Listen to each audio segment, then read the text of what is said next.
India में मुसलमान किस तरह ज़िंदगी गुजारते हैं? पाकिस्तान और इंडिया के मुसलमानों में क्या डिफरेंस है? जी हाँ दोस्तों, अस्सलाम वालेकुम। मेरा नाम है मारोस टेक्नोलॉजी वाली। मैं रेहान स्कूल में कैंपस की स्टूडेंट हूँ। तो आज हमारे साथ मौजूद है सर शेख अब्दुल हसीब इंडिया वाला, जो कि इंडिया से इनका ताल्लुक़ है, एक स्कॉलर हैं जो कि इंडिया में रहते हैं। तो आज हम इनके साथ बातचीत करेंगे। वैसे हम देखें पाकिस्तान इंडिया वैसे इतने दूर तो, लेकिन बॉर्डर जो हमारे बीच में एक रास्ता आ जाता है, लेकिन हम लोग आज कर रहे हैं इंटरव्यू पॉडकास्ट। तो चलें, सबसे पहले अस्सलाम वालेकुम सर, कैसे हैं आप? वालेकुम अस्सलाम वरहमतुल्लाहि वबरकातुहू। अल्हम्दुलिल्लाह मैं ठीक हूँ, आप कैसे हैं? अल्हम्दुलिल्लाह, मैं भी बिल्कुल ठीक सर। सर, मैं सबसे पहले पूछना चाहूँगी कि जी। आपका रेहान फाउंडेशन से कनेक्शन कैसे हुआ? मेरा जितना रेहान मुझे पता फाउंड है कि हाँ, जी, बोलिए। हाँ, मेरा रेहान फाउंडेशन कनेक्शन है। देखो, ये जो जितना यूट्यूब है, सोशल मुझे पता है मीडिया। कि रेहान हाँ, स्कूल ऑनलाइन बिल्कुल सही। और रेहान स्कूल हो या और भी कोई अदर स्कूल हो या कोई भी स्कॉलर है, यूट्यूब एक ऐसा मैदान है जो बॉर्डर क्रॉस कर देता है।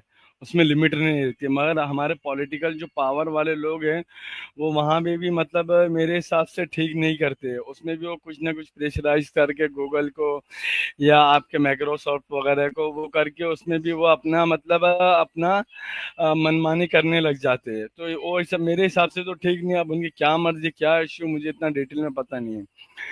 क्योंकि यूट्यूब और सोशल मीडिया ऐसा मैदान है कि ये खुला हुआ ग्लोबल विलेज है कि आप का बेडरूम तक मेरा एक्सेस है, मेरे बेडरूम तक आपका एक्सेस है। और free of cost play list में बहुत सारे स्किल है जो हम सीख सकते हैं, आप सीख सकते हैं।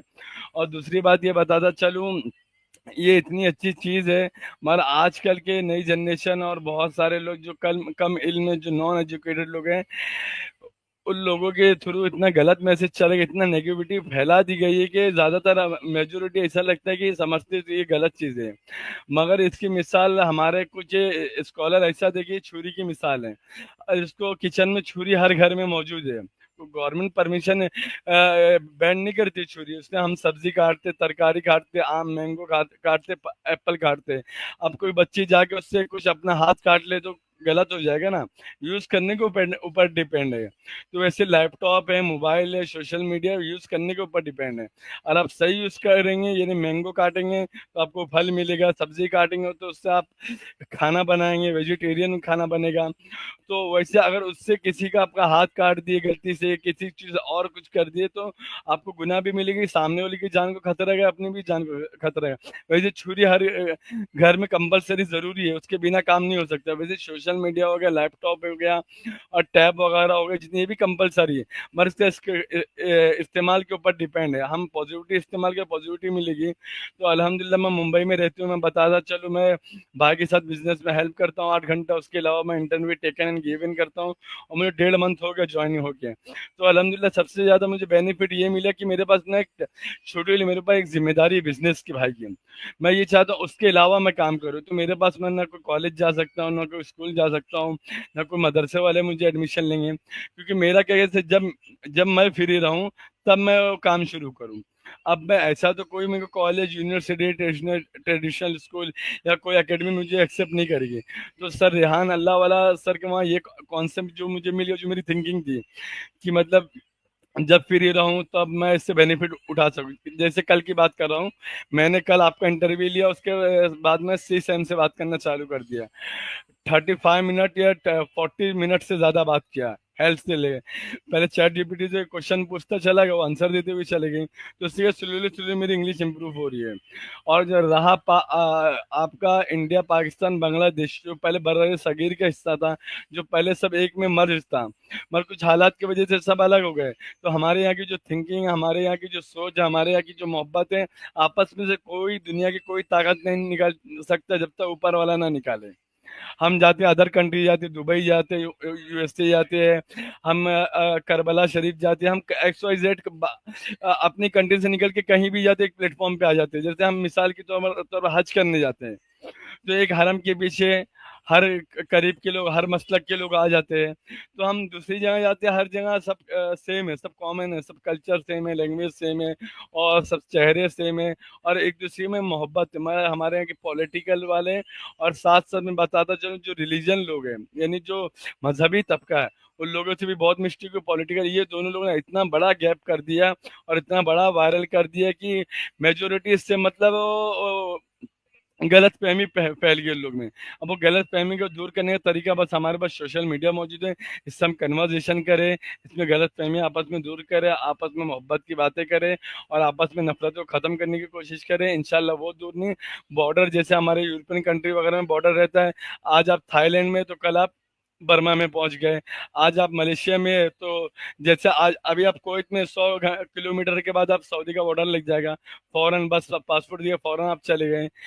तो वैसे ही हमारा भी वो दिन दूर नहीं, जैसे नानका साहब वगैरह हमारे सिख कम्युनिटी के लोग जाते, एकदम फ्रेंडली, आते जाते सुकून से, कोई इशू नहीं होता है। तो वो दिन आएगा कि इंडिया और आपकी कंट्री का पूरा रास्ता आसानी से खुल जाएगा।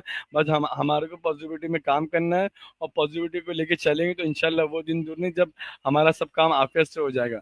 और मैं एक और बात बताते चलो सर, रेहान का मैं 1 डेढ़ साल से फॉलो कर रहा था, और 1 डेढ़ मंथ से मुझे ये ज्वाइन हो गया क्लास, मेरी जो मिंटोर है एजुकेशन वाली, 8 साल की, इफ़त डॉक्टर वाली 11 साल की, तो उनकी मेहनत के अल्हम्दुलिल्लाह मैं यहाँ तक पहुँचा हूँ। नहीं तो मेरी पहले की लाइफ जर्नी ऐसी थी, मेरा पर्सनली आपको एक फ़ोटो भी नहीं दिखेगा, मेरी 28 साल की उम्र में आपको पर्सनली मेरा एक फ़ोटो भी नहीं मिलेगा आपको।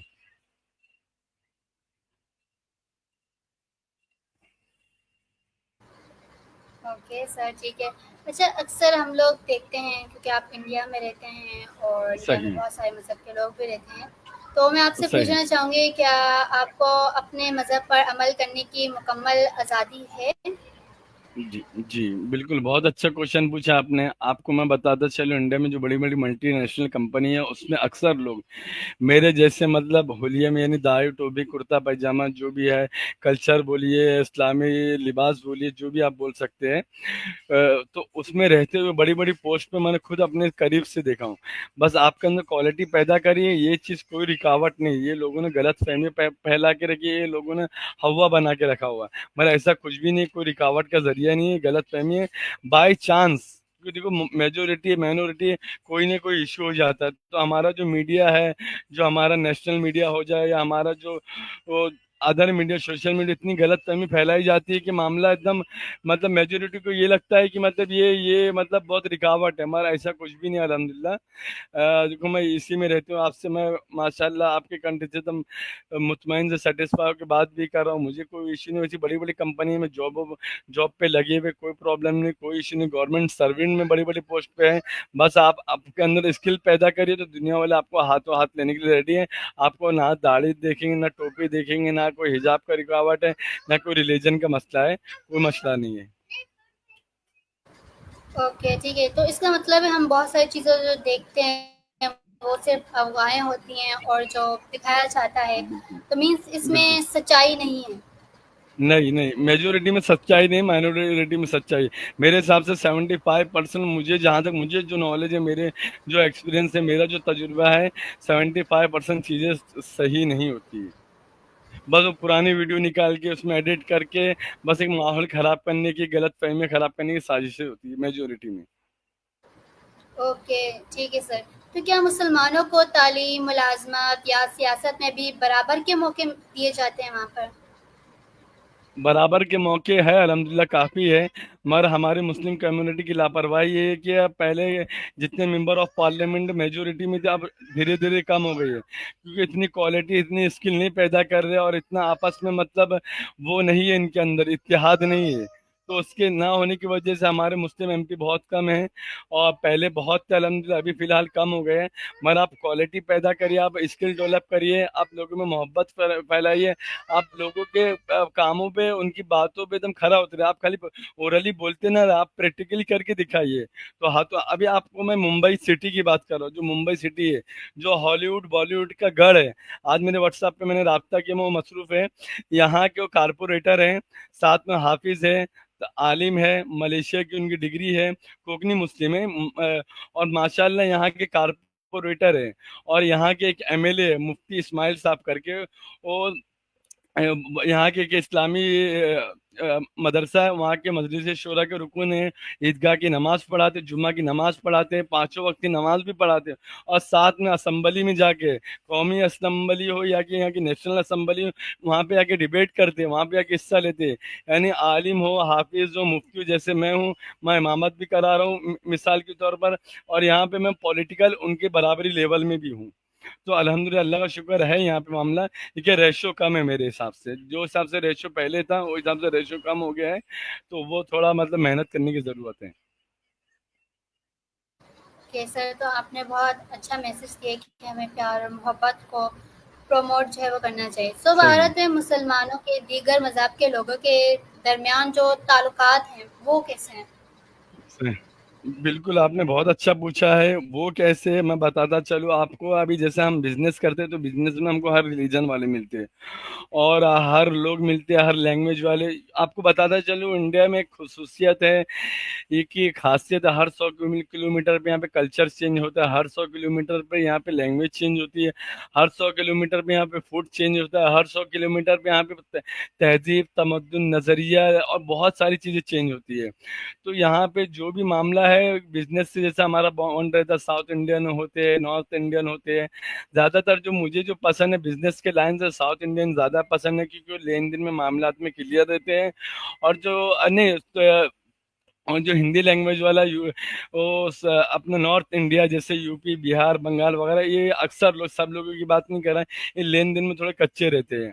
और गुजरात के लोग हो गए, केरला हो गए, तमिलनाडु हो गए, चेन्नई, मद्रास हो गए, बेंगलोर वगैरह हो गए, सब बिजनेस में, एजुकेशनल में, फाइनेंशियली हब में ज़्यादा बेटर रहते हैं अदर स्टेट के मुकाबले में। तो एजुकेटेड भी होते हैं और बिजनेस में भी आगे होते हैं, और उनके अंदर भेदभाव नहीं होती है, जो हमारे हिंदी लैंग्वेज में बोलते हैं अंतर वाला नहीं होता है, सबको इक्वालिटी, सबको बराबर देखते हो।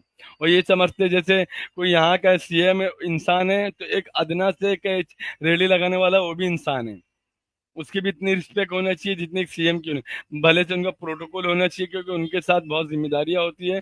बस एज अ ह्यूमन सब बराबर है।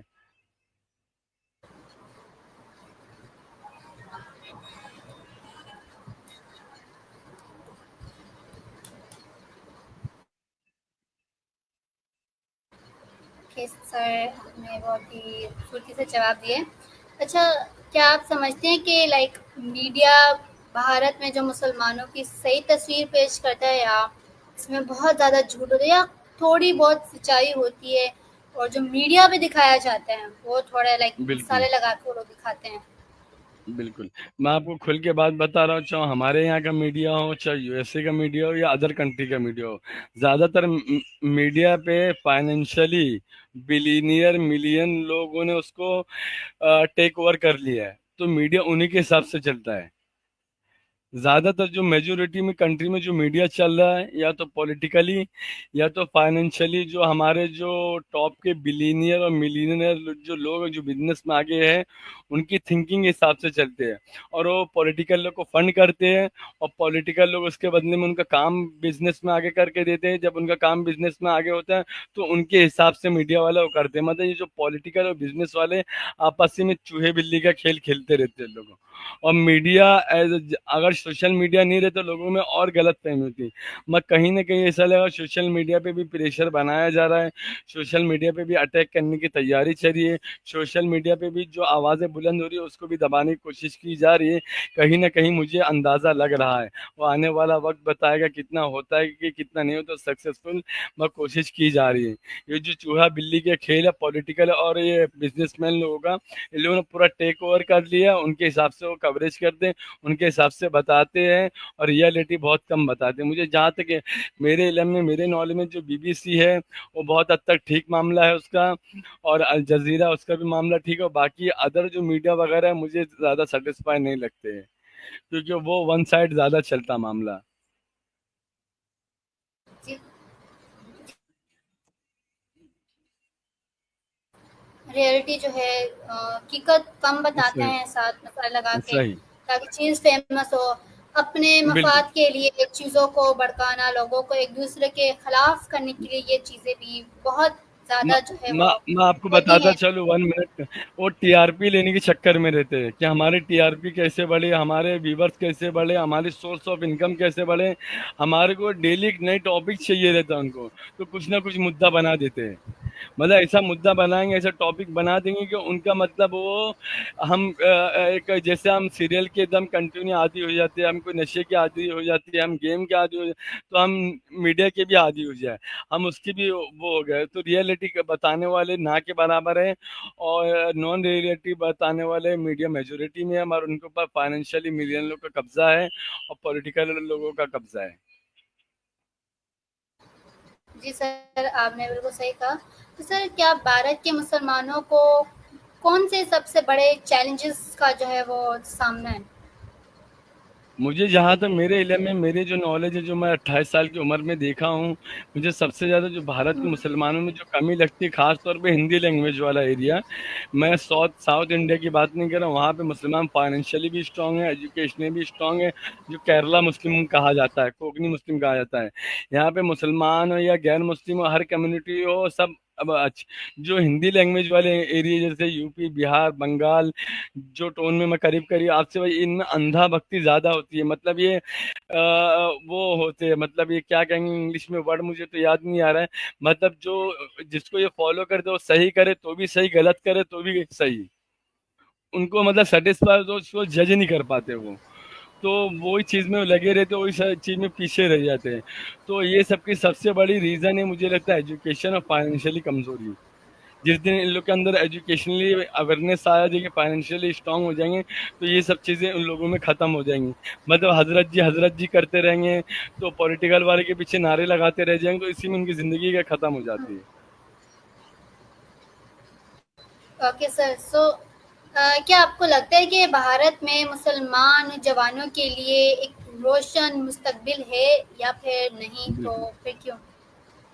बिल्कुल, रोशन मुस्तकबिल तो माशाल्लाह बहुत है। बड़ी-बड़ी आईटी कंपनी में आज अल्हम्दुलिल्लाह 1.5 से 2 लाख रुपए भी इनकम वाले भी मुझे मिले, और भी बहुत जगह एम्बेसडर वगैरह में भी मिले, और बड़ी-बड़ी पोस्ट में। बस आप अपने अंदर स्किल डेवलप करिए, एजुकेशन लाइए, तो आपको हाथों हाथ गवर्नमेंट सर्वेंट में भी जगह मिल सकती है, मल्टीनेशनल कंपनी में भी मिल सकती है, अदर जगह भी मिल सकती है।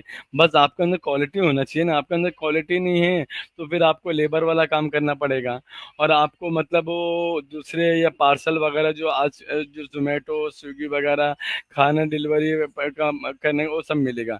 हाय रोशन मुस्तकबिल है, बस अपने अंदर क्वालिटी पैदा करने की देरी है। क्वालिटी पैदा करिए तो दुनिया वाले और यहाँ की कंट्री वाले लेने के तैयार हैं। कोई कंट्री ये नहीं चाहती हमारे ऊपर लोग आके बोझ बने। सब कंट्री ये चाहती है कि हमारा भी बेनिफिट हो और उनका भी बेनिफिट हो। तो आप टैक्स देने वाले बनेंगे तो गवर्नमेंट उतना सेफ्टी देगी। अब जब टैक्स देने वाले नहीं बनेंगे, टैक्स चोरी करने वाले बने, तो गवर्नमेंट उतना सेफ्टी भी नहीं देगी आपको। तो इसलिए फाइनेंशियली भी स्ट्रांग रहे, एजुकेशन में स्ट्रांग रहे, तो टैक्स भी देंगे तो गवर्नमेंट वैसे सर्विस भी देंगी। जब गवर्नमेंट सर्विस देंगे आपको इसी सेटिस्फाई रहेंगे। जी सर, आपने बिल्कुल सही कहा कि अगर इंसान में क्वालिटी होगी तो फिर सही। उसको उस हिसाब से, उस ग्रेड के हिसाब से उसे जो है काम दिया जाता है। तो सर, मेरा सही। आपसे क्वेश्चन है कि आप भारत के मुसलमानों के लिए क्या पैगाम देना चाहेंगे? मैं तो सबसे ज़्यादा ये पैगाम देना चाहूँगा, क्योंकि अल्हम्दुलिल्लाह मैं हाफिज़ कुरान और कुरान शरीफ को बाय हार्ट याद किया हुआ। तो हमारा कुरान शरीफ भी जो उतरा है, इकरा बिस्मि रब्बिकल लज़ी खलक़, यानी पढ़ो से मामला शुरू हुआ। जिसका बेसी पढ़ो से मामला शुरू हो रहा, पढ़ना पढ़ाने से। तो एजुकेशन में आप आगे ही है, एजुकेशन को आप एडोप्ट करिए, एजुकेशन में आप अपना लोहा मनवाइए, तो दुनिया वाले हाथों हाथ लेंगे। जैसे हमारे यहाँ के एपीजे अब्दुल कलाम थे, मौलाना अबुल कलाम आज़ाद थे, और बहुत सारे लोग फेमस फेमस यहीं के मुस्लिम लोग जो थे, पहले मदरसा पढ़े, बाद में स्कूल कॉलेज पढ़े, तो आज उन्होंने नाम रोशन किया। ऐसे बहुत सारे लिस्ट ले, नाम सुनाऊँ तो बहुत लंबी लिस्ट हो जाएगी। तो उन्होंने क्वालिटी पैदा किया, उन्होंने कंट्री की उन्होंने खिदमत की है। तो कंट्री वाले ने अप्रिशिएट किया उनको, अवार्ड से भी नवाजा, फाइनेंशियल भी स्ट्रांग हुआ, एजुकेशन भी स्ट्रांग हुआ। ऐसे बहुत सारे लोग हैं। तो ऐसे आप करेंगे तो आपको भी हाथों हाथ लिया जाएगा। बस वक्त ज़ाया मत कीजिए, और नेगेटिविटी को दूर फैलाइए, और नेगेटिविटी जो फैला रहे आस पड़ोस में या नियर बाय में, उनसे आप दूर रहिए।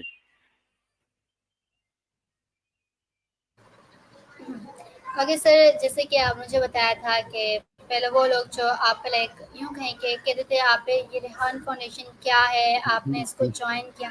अब वही लोग सही। इसके बारे में आपसे मालूमात लेने के लिए मैसेजेस, कॉल्स करते हैं। बिल्कुल सो सही। क्योंकि थोड़ी सी हैरानगी की बात होगी अगर हम देखें हमारे माशरे में जो स्कॉलर्स होते हैं ज़्यादातर टेक्नोलॉजी की तरफ नहीं आते हैं। मोस्टली अगर हम बिल्कुल देखें सही। तो उनके पास टच मोबाइल तक भी नहीं होता। सो बिल्कुल कैसे आपने अपने आप को कायल किया कि नहीं ये वक्त दौर, ये जो दौर है टेक्नोलॉजी का है, सही। दुनियावी और दीनी तालीम दोनों को लेकर चलना है और इन सब सही। नेगेटिव चीज़ों को हैंडल करते हुए आपने इस रास्ते पर जो है आ गए। बिल्कुल, बहुत अच्छा आपने क्वेश्चन पूछा है। सबसे पहले मैं बताता चलूँ, मेरा जब भी वक़्त मुझे फ्री मिलता था, टाइम टाइम फ्री रहता था, तो मैं सोशल मीडिया पे पॉजिटिविटी लोग को ढूँढता रहता था बैठ के, और उनकी किताबें पढ़ना, उनकी पीडीएफ फाइल पढ़ना, उनके पॉडकास्ट सुनना, उनके इंटरव्यू सुनना, उनके आर्टिकल पढ़ना, उनके आर्टिकल अदर लैंग्वेज में उसको ट्रांसलेट करके पढ़ना, और वही मेरा बहुत जज़्बा रहा है। तो अल्हम्दुलिल्लाह सब करते-करते मेरी थिंकिंग वैसी बन गई अल्हम्दुलिल्लाह, तो अल्लाह का शुक्र है मैं यहाँ तक पहुँचा हूँ। और आपने जो क्वेश्चन पूछा है, एक दफ़ा वापस से रिपीट करके, क्वेश्चन मैं भूल गया हूँ। थोड़ी याददाश्त मेरी कमज़ोर की माज़रत के साथ में।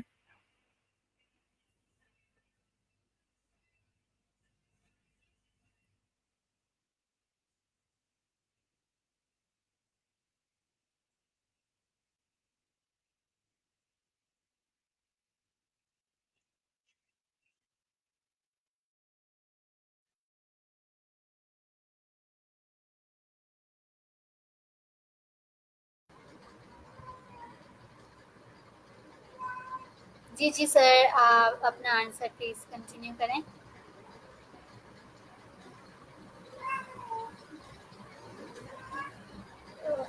थोड़ा-सा गाइस नेट का इश्यू हो गया था, सो हम वापस आ गए हैं। सर आप मुझे क्या सुन सकते हैं?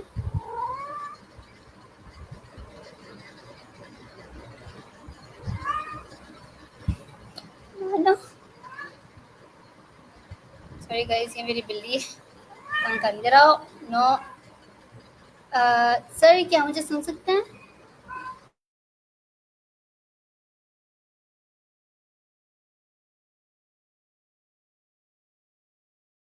असल में नेट का इशू हो गया थोड़ा-सा, और आपको पता है अक्सर हो जाता है नेट का इशू। सो हम वापस कनेक्ट हो गए हैं और कोशिश करते हैं कि हम दोबारा सर के साथ जो है वो बातचीत कर सकें। जी सर, आप प्लीज़ अपना आंसर जो है वो कंटिन्यू करें। बिल्कुल, मैं माज़रत चाहता हूँ क्योंकि मेरे वहाँ वाईफ़ाई लगा हुआ है अल्हम्दुलिल्लाह। मगर अल्लाह हिदायत दे, हम इट्स मुझे भी ओके सर। हिदायत दे, हमारे वाईफ़ाई वाले भाई को भी हिदायत दे। ये टाइम पे मैं हॉटस्पॉट से काम चला रहा हूँ। उनको मैं पैसा भी ज़्यादा दिया कि भाई मुझे क्वालिटी अच्छी चाहिए, क्योंकि मुझे लाइव जाना रहता है। मगर उनकी क्या मजबूरी है अल्लाह बेहतर जानता है, तो उसकी वजह से मामला डिस्कनेक्ट हो गया था। तो आपने जो क्वेश्चन पूछा था वापस से आप रिपीट कर सकते हैं?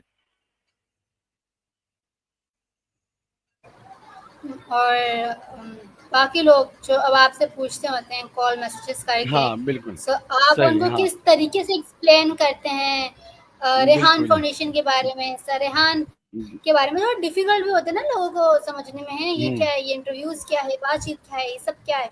तो किस तरीके से फिर आप उन्हें समझाते हैं? बिल्कुल, बिल्कुल, बहुत अच्छा क्वेश्चन। मुझे कॉल कॉल भी आई है, वॉइस रिकॉर्डिंग भी आई है। मैं जा रहा हूँ एकदम स्पीड में, मेरे दोनों सलाम दुआ ऐसे हाथ मिलाए दोनों दोस्त लोग ने, यानी एक मेरा हाथ एक मेरे दोस्त का, ये दो दो हाथ ऐसे, मगर मेरे दोस्त मेरा हाथ ही नहीं छोड़ रहा है। पहले वो आंसर मांग रहा मुझसे कि ये सब करने से तो अचानक में क्या चेंजिंग आ गए, मगर मैं आंसर फिलहाल अभी बताऊँ मेजोरिटी को मैं नहीं दे रहा हूँ। मैं आंसर प्रैक्टिकल करके देना चाह रहा हूँ। आप यकीन में, मुझे कॉल्स आती है, मुझे वॉइस मैसेजेस आते हैं, जो मुझे शुरू में डराते थे, आज वही लोग अप्रिशिएट की तरह मुझे डिटेल निकालने चाह रहे हैं कि ऐसे क्या अलादीन का चिराग आ गया। मैं आपको बताता चलूँ, लाइव अभी भी हूँ मैं आंसर नहीं देता किसी को, इग्नोर मार के, मतलब पोलाइट सलाम के जवाब देता हूँ, मगर इसका आंसर नहीं देता। भाई मैं मसरूफ हूँ, मैं इजाज़त चाहता हूँ। मैं इंशाल्लाह मिल के तफसीलन डिटेल से बात करूँगा, प्रैक्टिकली एकदम फेस टू फेस बात करूंगा। अभी मैं नहीं बता सकता हूँ क्योंकि मैं अभी मसरूफ हूँ मैं। और आपको बताता चलो, मेरी थिंकिंग, मेरी सोच, ये जो लोग मुझे तनकीदें करते थे, जो लोगों के दिमाग में गलत फहमियाँ थी, उनको जो गलत फहमियाँ मैं प्रैक्टिकल लाइफ में ऐसे जैसे मैं अभी बातचीत कर रहा हूँ ऐसे प्रैक्टिकल करके दिखाऊं कि उनकी जो गलत फहमियाँ हैं, जो नेगेटिविटी है, वो मतलब मैं अमल दरामद करके यानी एक्शन के जरिए मैं उनके जवाब देना चाहता हूँ, ना कि मैं वॉइस के जरिए मैं उनके जवाब देना चाहता हूँ। ओके, सो दोस्तों आज हमारे साथ है सर शेख अब्दुल हसीब इंडिया वाले, जिनका ताल्लुक इंडिया से था। आज हमने इनसे बहुत सारी चीज़ें ऐसी पूछी जो हमारे दिलों में हम्म, क्वेश्चंस रहते हैं। कैसे मुसलमान बिल्कुल वहाँ ज़िंदगी गुजारते हैं, क्या बिल्कुल प्रॉब्लम्स और हर्डल्स उनको फेस करनी पड़ती हैं। तो बहुत सारी चीज़ें आज बिल्कुल हमें खुद इंडिया के रिहायशी, बिल्कुल जो कि मुस्लिम भी है, स्कॉलर भी है, बिल्कुल से बातचीत की और हकीकत को हमने जाना। सो बिल्कुल। और आपके थैंक यू सो मच उससे सर कि आज आपने इंटरव्यू दिया। बिल्कुल, मैं एक जी। चीज़ और बताता चलूँ, जो गलतफ़हमियाँ सो जो है ये अब कुछ कुछ लोग ये जी। बोलते हैं कि आप मुंबई में है, समंदर के किनारे आप सिटी में हैं, तो आप एकदम सेफ बैठे हुए हैं, आपको कोई इश्यू नहीं। मैं ये बताता चलूँ कि जो बॉर्डर का एरिया है और जो यहाँ का एरिया, थोड़ा बहुत तो डिफरेंस तो होगा, क्योंकि बॉर्डर के एरिया वाले को ज़्यादा थोड़ी इश्यू होती है। हमारे पास बॉर्डर नहीं, तो हमारे पास समंदर के बॉर्डर है ना। हमारे पास जो जो अरेबियन सी उसके बॉर्डर है, तो हमको भी इश्यू होता है, मगर हमको भी फिक्र रहती है। ऐसा नहीं, कुछ थोड़ा बहुत हर जगह 9-10 का फर्क होता है।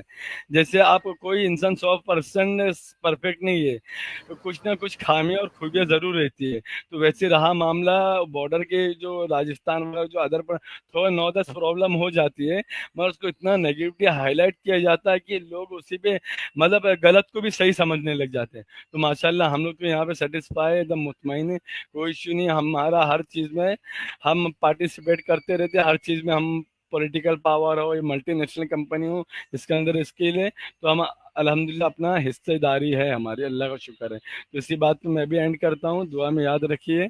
और आप भी इंशाल्लाह, बहुत बहुत शुक्रिया, आपने भी मेरे लिए टाइम निकाला। और कोशिश है, थैंक यू उम्मीद सो मच करता हूँ कि सर। मैंने आपका आंसर दिया हूँ सही से। और माजरत चाहता हूँ, बीच में नेट ने डिस्टर्ब कर दिया था मुझे। It's okay sir. So thank you so much. अल्लाह हाफिज़ दोस्तों। वेलकम। अल्लाह हाफिज।